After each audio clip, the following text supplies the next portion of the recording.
హయగ్రీవుడు అనే అసురుడి కఠోర తపస్సుకి ప్రసన్నుడైన బ్రహ్మ ప్రత్యక్షమై ఏం వరం కావాలో కోరుకోమనడంతో హయగ్రీవుడు సృష్టిలో తనకి ఎవ్వరి చేతిలోనూ మరణం లేని వరాన్ని ప్రసాదించమని కోరుతాడు.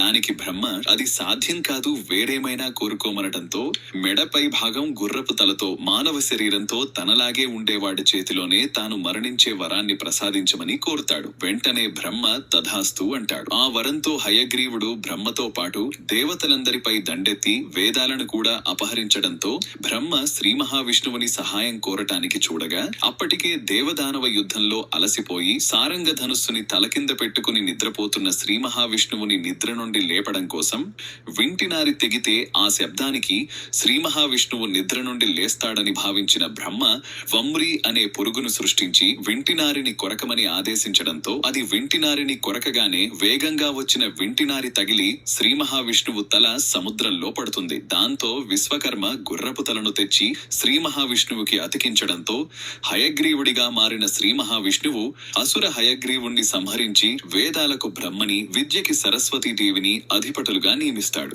మీకు నచ్చితే జై శ్రీ మహావిష్ణు అని కామెంట్ చేయండి.